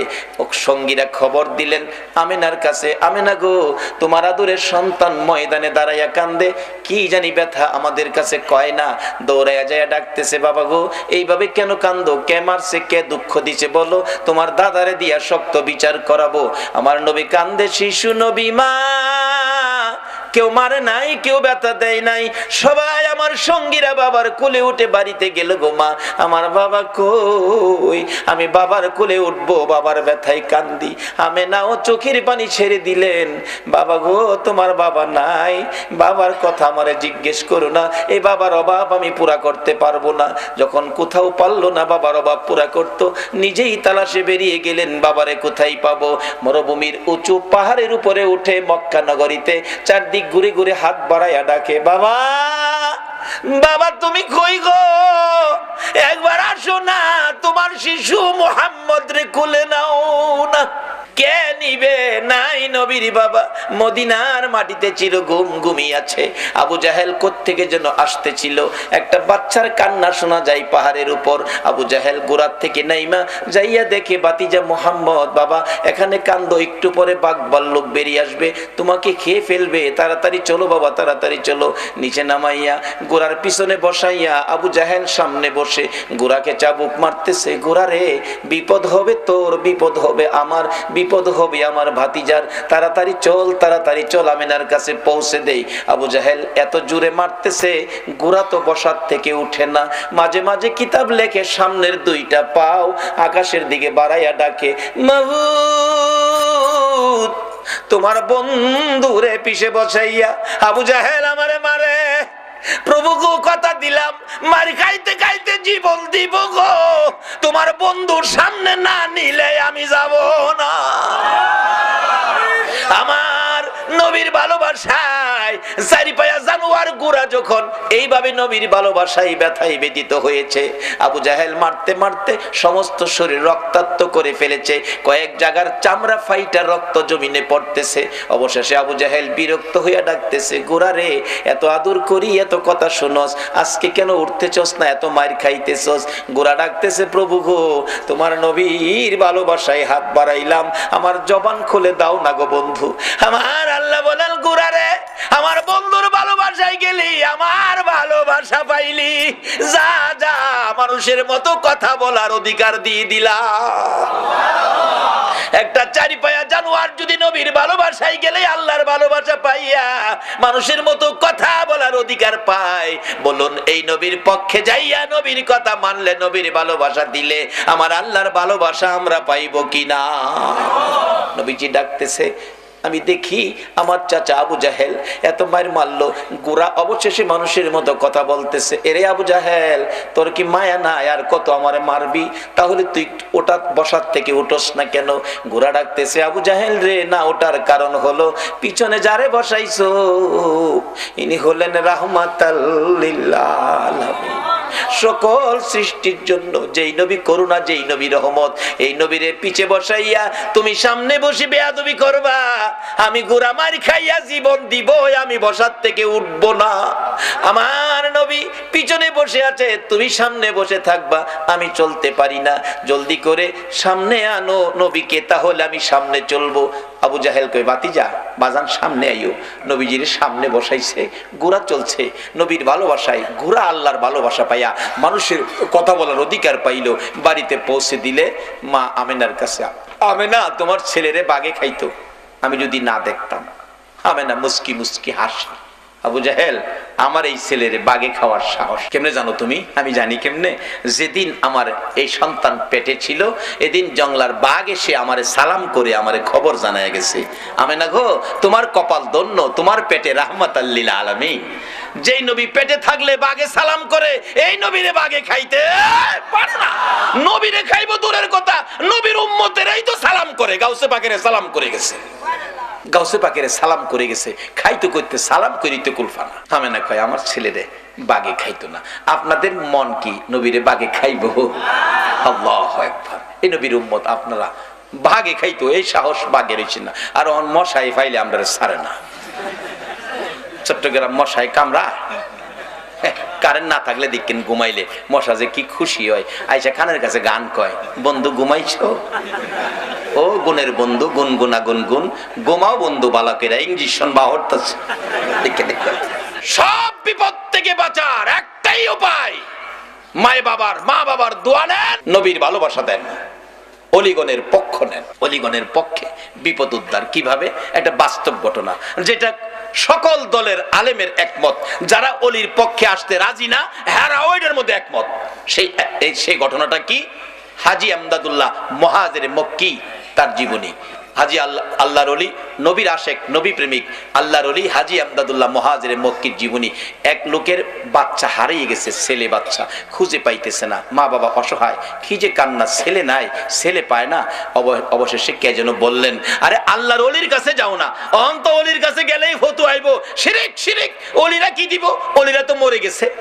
আমারও কথা এই, মরে গেলে মরা মানুষ কিছু দিতে পারে না, কিন্তু নবী কিন্তু ওলি ব্যাপারে হাদিস দিয়ে গেছে, ইন্না আউলিয়া আল্লাহ লা ইয়ামুত।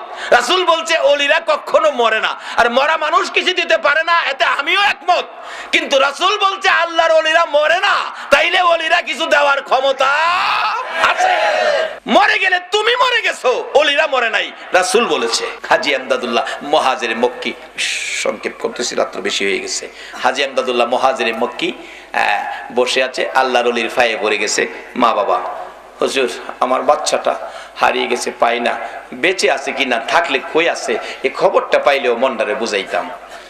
হাজী আমদাদুল্লাহ মুহাজির মক্কি কয়, বাবা তোমরা বসো, আমি দেখি কই আছে। চোখটা খালি বন্ধ করছে, চোখটা বন্ধ করে চোখটা খুইলা কয়, বাবা রে, তোমার ছেলেটারে নিয়ে সমুদ্রের মাঝখানে ছোট্ট একটা দ্বীপের মধ্যে ফালাইয়া রাখছে, এখান থেকে আনা সম্ভব হবে না, না খায়া থাকতে থাকতে শুকিয়ে গেছে, 1-2 দিনের মধ্যে এমনিতেই সে মারা যাবে। এখন বলুন, মা বাবার ব্যথা আরো বাড়ছে না কমছে? দুইজন কান্না, কে জানি বলতেছে, কানলে কি লাভ হইব, আল্লাহর ওলির পায়ে ধরো, হুজুর আমার বাচ্চাটা আইনা দেন, আনতে গেলে হেলিকপ্টার দরকার, না হয় জাহাজ দরকার। অলির ফাওদেরা কান্দে, কোন দলের আলেম অস্বীকার করার ক্ষমতা নাই।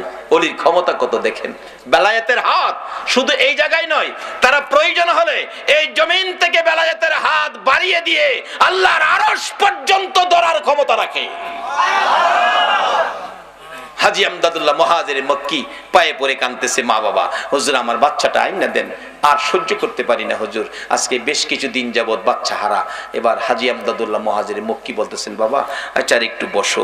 চক্ষুটা বন্ধ করে বলছে, যাও বাড়িতে যাও, তোমার ছেলেটা বাড়িতে আইছে, হেলিকপ্টার জাহাজের দরকার, কিছুক্ষণের মধ্যে কই ছেলে বলে বাড়িতে আইছে। দৌড়ায় বাড়িতে গেছে, গিয়া দেখে নাজেহাল অবস্থা, জ্ঞান হারা অবস্থা, ঘরের দরজায় পইরা লইছে।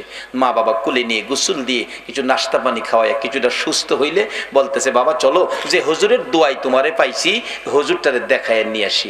কুলে লইয়া হুজুরের কাছে গেলে বলতেছে, বাবা এই যে দেখো, এই হুজুর কত বরকতের হুজুর। ছেলেটা কয়, আম্মা আব্বা এই হুজুরটারে চিনেন? চিনি মানে, এই হুজুরের দোয়াই তো তোমারে পাইছি।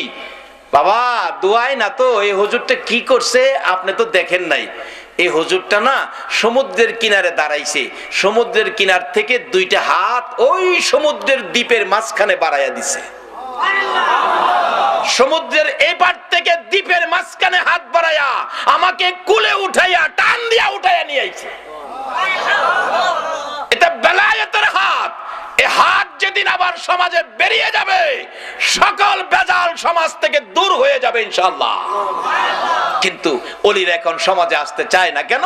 আমরা অলিদেরকে ধাক্কা দেই, অলিদেরকে নিয়ে সমালোচনা করি, অলিদের দরবারকে নানান ফতোয়া দিয়ে দুর্বল করতে চায়। এই জন্য তারা নিশ্চুপ সুযোগ দেন।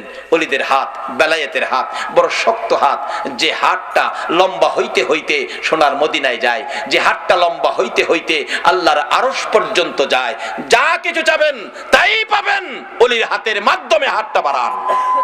কাজী আসুন আমরা সবচেয়ে বড় ভাগ্যবান যারা গাউসে পাকের মতো একজন অলির ভক্ত, খাজায়ে খাজেগার মতো, আতায়ে রাসূল খাজায়ে খাজেগার মতো একজন অলির ভক্ত। আজকে চট্টগ্রামের জমিনে আপনারা নসিব, কত ভালো, কত অলি চট্টগ্রামের জমিনে ঘুমিয়েছে। আজকে সকল অলিদের রুহানি ফায়েজ আপনাদের উদ্দেশ্যে হাজির হয়ে গেছে। কাজী এই বরকত আপনারা পাবেন, কিন্তু সব বরকত একসাথে হবে যেদিন মা বাবার সাথে ব্যবহার ভালো করবে। ওই মা বাবা যদি কবরও থাকে, মা বাবার জন্য জন্য দোয়া করবেন, এই অনুরোধ আপনাদের প্রতি রাখলাম।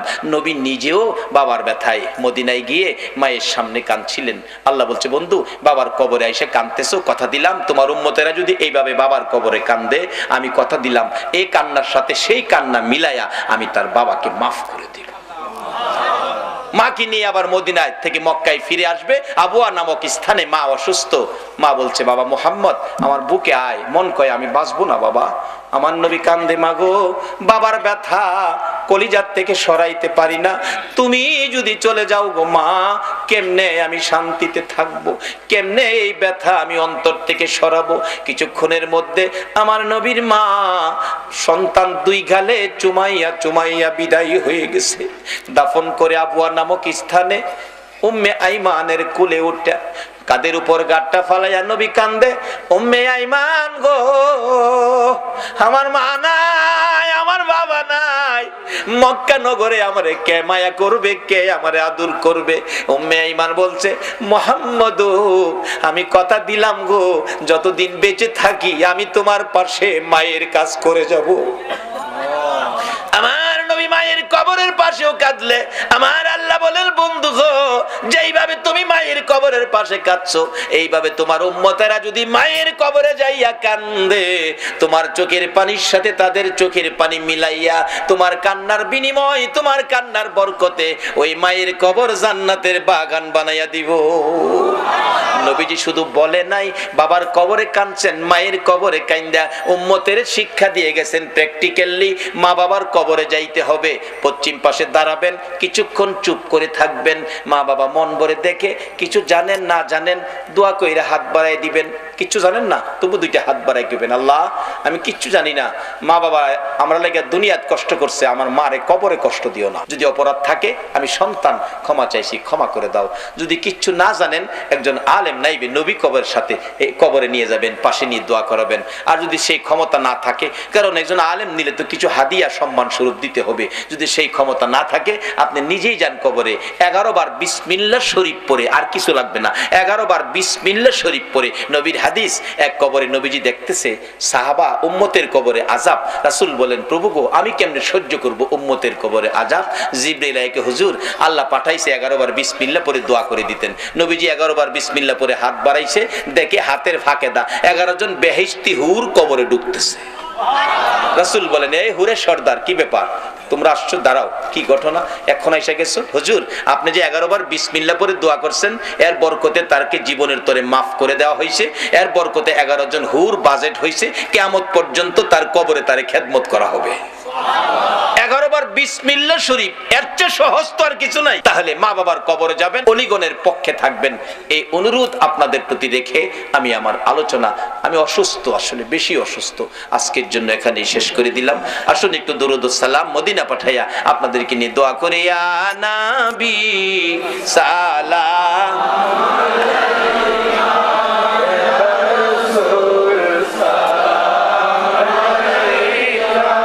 আল্লাহুম্মা আমিন। রব্বানা যালামনা আনফুসানা ওয়া ইল্লাম তাগফির লানা ওয়া তারহামনা লানাকুনান্না মিনাল খাসিরিন। রব্বিরহামহুমা কামা রাব্বায়ানি সাগীরা। বলুন সবাই, রব্বিরহামহুমা কামা রাব্বায়ানি সাগীরা। রব্বুল আলামিন মায়ার নজরে তাকাইয়া দেখো গো, রাত্র গভীর তোমার আদরের বান্দা লইয়া হাত বাড়াইছি, মাবুদ একবারে খালি হাত বাড়াই নাই, তুমি আল্লাহ নিজে যার উপরে 24 ঘন্টা দুরূদ ও সালাম পাঠ করো, ফেরেশতারা করে ইমানদারদেরকেও দুরূদ সালাম পাঠ করার নির্দেশ করেছো। মায়ার নজরে তাকাইয়া দেখো গো, তোমার আদরের ইমানদার বান্দারা তোমার হাবিবের উপর এই গভীর রাত্রে প্রাণ ভরে দুরূদ ও সালাম মদিনা পাঠাইছে গো আল্লাহ। আমাদের দুরূদ ও সালাম গুলো পাখির মতো উড়াইয়া উড়াইয়া দয়ার নবী মায়ার নবীর কদম মুবারকে পৌঁছাইয়া দাও। হে আল্লাহ, দুরূদ ও সালাম উসিলা করে আজকের মাহফিল উসিলা করে, আল্লাহ গাউসে পাকের স্মরণের মাহফিল উসিলা করে আমরা যারা হাত বাড়াইছি আমাদের তামাম জিন্দেগীর গুনাহগুলো ক্ষমা করে দাও। মাবুদ, জানি দুনিয়ায় থাকবো না, তারপরেও শয়তানের দোকাই পড়ে, দুনিয়ার মায়ায় পড়ে বহু গুনাহ করে ফেলেছি। গুনার খবর মা জানে না, গুনার খবর বাবা জানে না, পাড়া প্রতিবেশী কেউ জানে না রে আল্লাহ। গুনার খবর জানো তুমি আল্লাহ। মাবুদ, আখিরি নবীর উম্মত বলে এ গুনার খবর কাউরে জানাইও না গো আল্লাহ। এই মাহফিলে আমরা যারা হাত বাড়াইছি ওলি আল্লাহ গণের রুহানি ফায়েজের উসিলাই, তোমার নবীর ভালোবাসার উসিলাই আজকের মাহফিলে আমরা যারা হাত বাড়াইছি আমাদের সকলের জীবনের গুনাহগুলো ক্ষমা করে দাও। মাবুদ, ক্ষমা চাইলাম জীবনের গুনাহ, ক্ষমা যদি না করো কবে জানি মৌতের চিঠি লইয়া আজরাইল আইসা যায়, কবে জানি চারজনে দৌড়ে দৌড়ে টাইনা টাইনা বাহির করবে, উঠানের কিনারে পর্দা টানাবে, নাকে কানে তুলা লাগাবে, বড়ি পাতার গরম পানি জীবনের শেষ গোসল করাবে। মাবুদ, আদরের সন্তানেরা গো এতিম এতিম এতিম হবে, লোকেরা এতিম বলে মাথায় হাত বুলাবে, আদর করবে। সন্তানেরা বাবার লাশের পাশে দাঁড়াইয়া ডাকবে, বাবা আর কি এই বাড়িতে আসবা না? আমরা কি বাবা বলে আর তোমারে ডাকতে পারবো না? আমরা রে এতিম করে সাদা কাফন পরে কই রওনা হইলা গো বাবা। বড় মেয়েটা স্বামীর বাড়ির থেকে এসে বাবার বিছানায় পরে কাঁদবে, বাবা গো বিছানা খালি করে কই যাইতেছো গো বাবা? ওই দিন আসার আগে আজকে আমরা যারা হাত বাড়াইছি, মেয়ে বুঝি না, পুরুষ বুঝি না, যুবক বুঝি না, বুড়া বুঝি না, নামাজি বুঝি না, বেনামাজি বুঝি না, আজকের মাহফিলের উসিলায় আমরা সবাইকে মাফ করে দাও গো আল্লাহ। মাবুদ, জীবনের গুনাহ ক্ষমার আসার দরখাস্তের পর আরেকটা দরখাস্ত করি, তুমি কিন্তু রাগ হইও না। আমি জানি না আজকে হাজার হাজার মানুষ তোমার কাছে হাত বাড়াইছে, কার মনে জানি কি দুঃখ কি ব্যথা, কার মনে জানি ব্যথা মানাই গো মানাই। ও দরদি মা, যে মার দিকে তাকাইলে কলিজা ঠান্ডা হইয়া যাইত, শত দুঃখ লইয়া মা মা কইয়া ডাক দিলে প্রাণ ঠান্ডা হইয়া যাইত। যে মার চেহারার দিকে তাকাইলে একটা কবুল হজের নেকি পাওয়া যাইত। মায়ের অভাবী কে জানি হাত বাড়াইছে গো আল্লাহ, আমি নিজেও মার অভাবী হয়ে গেছি। এতদিন তো শুধু বলতাম মা হারা কথা, এখন নিজেও বুঝেছি মা হারা কত ব্যথা। মাহফিল শেষে গাড়িটা বাড়িতে গেলে 2টা 2:30টাও কোনোদিন হয়েছে, গাড়িটা থামাইয়া বাড়িতে মার রুমের কাছে গেলে দেখি মা দাঁড়াইয়া রইছে। জিজ্ঞেস করলাম, মা গো তুমি কি ঘুমাও নাই? মা জবাব দিত, বাবা গো যতক্ষণ পর্যন্ত তুমি বাড়িতে না আইছো আমি মার চোখে ঘুম আসে না রে বাবা। এই দরদি মায়ের অভাবী বাবার অভাবী কে জানি হাত বাড়াইছে রে আল্লাহ। মায়ের অভাবীরা কি করে নিজে দেখেছি, একটা মায়ের পাগল 5-6 বছর বয়স, মা বাচ্চা হবে, ডেলিভারি হবে, এলাকার মহিলারা কয় আপনার অবস্থা ভালো না, তাড়াতাড়ি হসপিটালে যান। রিক্সা করে হসপিটালে যাবে, ছেলেটা পিছে পিছে যায়, মা মা কইয়া ডাকে, মা কোথায় যাইতেছো? আমারে নিবা না, আমারে কইলা না। অন্যদিন কোথাও গেলে আমারে আগে সাজাইছো, পরে তুমি কাপড় পরছো, বুরগা পরে রওনা হইলা, আমারে দি কিছু কইলা না গো মা। মা চোখের পানি ছেড়ে দেয়, বাবা রে আমি বেড়াইতে যাই না রে বাবা, আমার বলে অবস্থা ভালো না, হসপিটালে যাইতেছি। মা কোন সময় আসবা গো? আমারে কই রাইখা গেলা গো? তুমি তোমার নানার কাছে থাকো, আমি হসপিটালে যাই, কোন সময় আসবা? কোন সময় আসবো বলতে পারি না রে বাবা, অবস্থা বলে আমার ভালো না। ভাগ্য যদি ভালো হয় মায়ের মুখ দেখবি রে, ভাগ্য যদি খারাপ হয় জীবনে আর মা কইয়া ডাকতে পারবি না। এই কথা বললে ছেলেটা দৌড়াইয়া মায়ের রিকশার সামনে দাঁড়াইয়া গেছে। মাগো তুমি যদি ফিরে না আসো আমি কার গলায় ধরে ঘুমাবো গো মা? আমারে কে গোসল করাবে? আমারে কে বাবা বাবা কইয়া ডাকবে? বাবা দোয়া কইরো মানি ফিরে আসতে পারি, তোমার নানার কাছে থাকো। এই বলে ছেলেটারে টান দিয়া কোলে লইয়া বুকের সাথে জড়াইয়া ধরে দুই গালে চুমাইয়া চুমাইয়া বিদায় নিয়ে গেছে। মা রাত্র 10টা বাজে গেছে, কোনো খবর আসতেছে না। ছেলেটা ডাকতেছে, নানা গো চলো না হসপিটালে যাই, মায়ের কাছে মায়ের খবর নিয়ে আসি।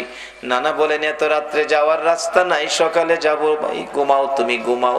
নানা আমার কেন জানি ঘুম আসে না, কেন জানি আমার কলিজায় দাউ দাউ করে আগুন জ্বলতেছে গো নানা, চোখে ঘুম আসে না। একটু পরেই একটা যুবক বাড়ির সামনে দাঁড়াইয়া ডাকতেছে, চাচা বাড়িতে আসেননি? ও বাড়িতে আছি। হসপিটালের খবর জানেননি? না খবর তো জানি না, সকালে হসপিটালে যাব। চাচা হসপিটালে আর যায়েন না, হসপিটালের খবর ভালো না, আপনার মেয়ে মারা গেছে গো চাচা। ছেলেটা একটা চিৎকার মারছে, না না আমি কি জীবনে আর মা কইয়া ডাকতে পারবো না? আল্লাহ গো এ কি করলা গো? আমার মারে নিয়ে গেলা, আমি কার গলায় ধরে ঘুমাবো?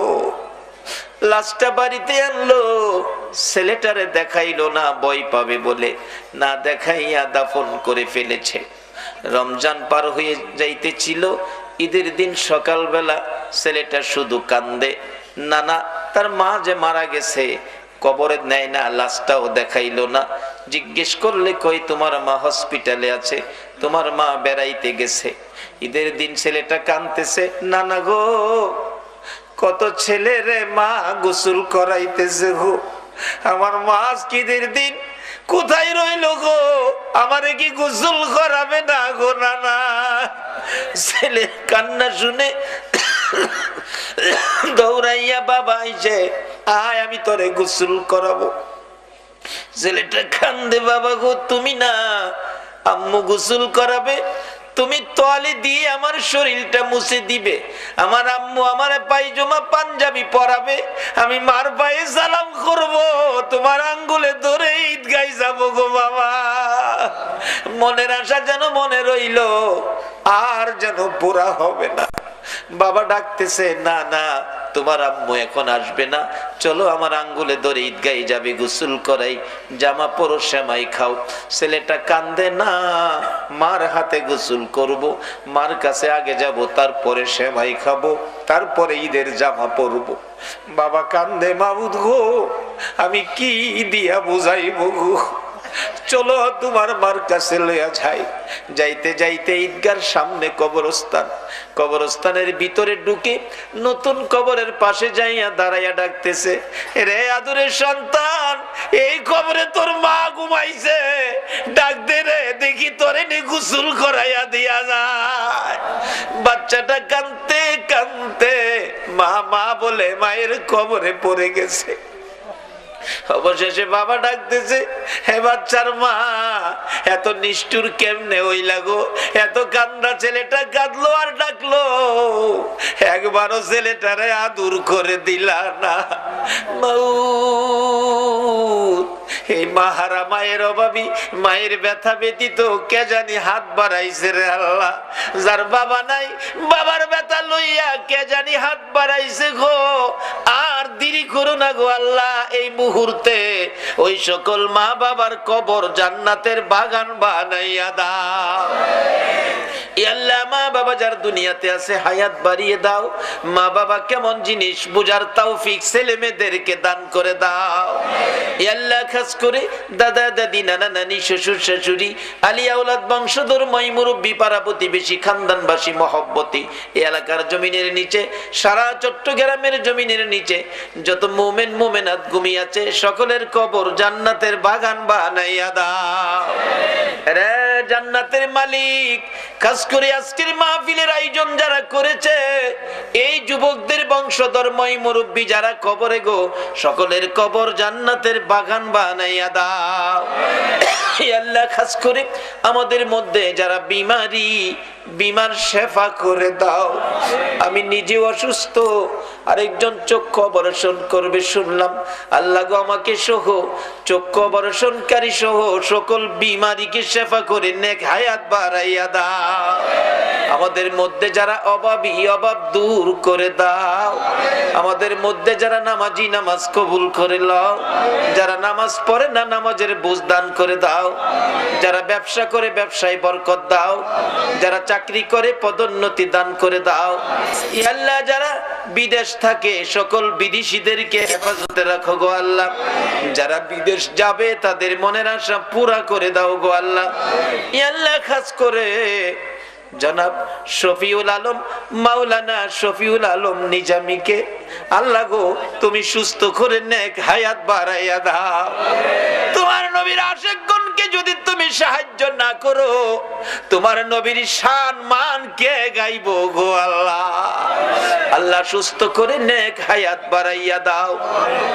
আল্লাহ খাস করে আজকের মাহফিলে যারা এই পর্যন্ত কষ্ট করেছে সকলকে তুমি আফত বিপদ আযাব গজব অ্যাক্সিডেন্ট বালা মুসিবত শয়তানি দুশমনের দুশমনি হইতে বাঁচাইয়া রহমত বরকত শান্তি দ্বারা ভরপুর করে দাও। আল্লাহ মা বোনদেরকে রাবিয়া বস্তির মতো বানাইয়া দাও। আল্লাহ গো এই মাহফিলের সকলকে ইমাম হাসাইন আর হুসাইনের মহব্বত অন্তরে পয়দা করে দাও। নবীর ভালোবাসার মালা সকলের গলায় পরাইয়া দাও। দয়ার নবীরে একদিন ঘুমের ঘরে স্বপ্নে দেখাইয়া দাও। নবীজিকে স্বপ্নে না দেখাইয়া কারো গায়ে সাদা পোশাক পরাইও না গো আল্লাহ। আল্লাহর একটা দরখাস্ত করি, গাউসে পাক আল্লাহ গো গাউসে পাকের পাগলগুলো এত রাত পর্যন্ত কষ্ট করেছে আল্লাহ। গাউসে পাকের রুহানি ফয়েজ খাজা বাবার রুহানি ফয়েজ আল্লাহ গো চট্টগ্রামের জমিনে যত ওলি আল্লাহগণ ঘুমিয়েছেন আল্লামা গাজী শেরে বাংলার রুহানি ফয়েজ হযরত করম আলী শাহ রহমাতুল্লাহের রুহানি ফয়েজ সহ চট্টগ্রামের জমিনের নিচে সকল ওলি আল্লাহগণের রুহানি ফয়েজ আমাদেরকে নসিব করে দাও। গাউসে পাকের গোলাম হিসাবে আমাদের সকলকে তুমি কবুল করে নাও গো আল্লাহ। মাবুদ গো আজকের মাহফিলে দূর দূরান্ত থেকে আসছে আবার গাউসে পাকের গোলাম তোমার নবীর গোলাম যারা যেখানে যাবে সহি সালামতে পৌঁছাইয়া দিও গো আল্লাহ।